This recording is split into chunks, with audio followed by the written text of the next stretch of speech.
नीलाम होगा दिल्ली का हिमाचल भवन। 64 करोड़ रुपए नहीं लौटा पाई सुक्खू सरकार। दिल्ली हाईकोर्ट के फैसले पर क्या बोले सीएम सुक्खू। बीजेपी ने सुक्खू सरकार पर कसा कैसा तंज। प्रॉपर्टी अटैच नहीं की है। उन्होंने कहा है कि मोजर बियर जो पावर प्रोजेक्ट हिमाचल प्रदेश में लगाना चाहती है उसको आर्बिट्रेशन मिला है 64 करोड़ रुपए का अवार्ड किया है। आर्बिट्रेशन जो लोग हैं उन्होंने अवार्ड किया उसको और कहा कि आर्बिट्रेशन का 64 करोड़ रुपया मोजर बियर कंपनी को दे दो। तो ये लीगल इशू है, हम इस लड़ाई को लड़ना चाहते हैं और निश्चित तौर पर ये जो पावर प्रोजेक्ट था ये अपफ्रंट प्रीमियम है। एक अपफ्रंट प्रीमियम का केस हम ब्रेकल के मामले में जीत चुके हैं जिसमें 280 करोड़ रुपया आर्बिट्रेशन कोर्ट ने अवार्ड कर दिया था। उसके बाद जब हमने रिट की तो हाई कोर्ट ने वो फैसला हमारे पक्ष में दिया।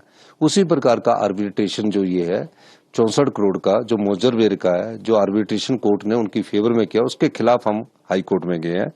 उसमें अब आर्बिट्रेशन जो फैसला आर्बिट्रेशन कोर्ट का था उस पैसे को जमा कराना होता है, वो बड़ा इशू नहीं है।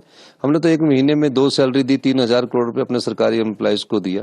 तो लेकिन हमने कहा कि हम आर्बिट्रेशन अवार्ड नहीं देंगे और हम इसको लीगल बैटल लड़ेंगे क्योंकि ये हिमाचल की संपदा को हम लूटने नहीं देंगे। तो हम उसके लिए अब जो पैसे जमा कराने होंगे तो उसको जमा करा देंगे, कोई बड़ी बात नहीं है। पिछले कल माननीय हाईकोर्ट ने जो ऑर्डर दिया है उस पर तो मैं कोई टिप्पणी नहीं करना चाहूँगा, मगर जैसे हिमाचल भवन को उसमें अटैच करने की बात करी जा रही है, मैं समझता हूँ कि इसको लीगल वे से, क्योंकि हिमाचल प्रदेश का जो हिमाचल भवन है दिल्ली में वो पूरे हिमाचल का एक आईना है, एक पिक्चर है और एक हमारा स्टेटस सिंबल है हिमाचल प्रदेश का। तो उसको इस तरीके से अटैच होना मैं समझता हूं कि उसके लिए लीगल ओपिनियन लिया जाएगा कि इसको आगे एसएलपी के रूप में सुप्रीम कोर्ट में करना है या डबल बेंच में करना है। मैं उसका लीगल एस्पेक्ट्स अभी मुझे इतने क्लियर नहीं है, मगर जो भी इसमें लीगल वे आउट है कैसे इसको आगे हमने चैलेंज करना है, definitely that will be done. देखिए, राहुल गांधी की खटाखट पॉलिटिक्स और इकोनॉमी की वजह से और इकोनॉमिक्स की वजह से आज जहां हम खड़े हैं, जो दिल्ली स्थित हिमाचल भवन, वो हाईकोर्ट ने निर्देश दिया है कि इसको नीलाम कर देना चाहिए क्योंकि हिमाचल प्रदेश की सरकार बिजली कंपनियों को उनका बकाया नहीं दे पाई है। इससे यही साबित होता है कि राहुल गांधी के खटाखट इकोनॉमी के अंदर सिर्फ और सिर्फ बंटा धार होता है।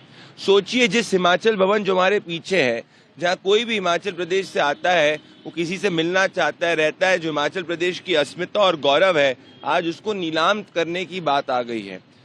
राहुल गांधी की इकोनॉमिक्स की वजह से हिमाचल प्रदेश के अंदर चीफ सेक्रेटरी को पैसे देने के नहीं है।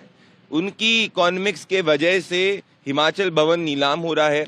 उनकी खटाखट इकोनॉमी की वजह से मिल्क सेस के कारण बिजली के दाम बढ़ चुके हैं और चीफ मिनिस्टर इसी बात में पूरे समय व्यस्त रहे कि उनके समोसे को किसने खाया है। देश की जनता ने इसी खटाखट इकोनॉमी की वजह से देश फ्रेजाइल 5 इकोनॉमी में पहुंच गया था जब कांग्रेस पार्टी की सरकार थी। मैं राहुल गांधी को कहना चाहता हूं, राहुल जी, बचकानी हरकतें छोड़िए, थोड़ी सूझबूझ लाइए। आज आपकी वजह से ये हिमाचल भवन नीलाम करने की स्थिति में आ चुका है। जनता को बेवकूफ बनाना बंद करिए।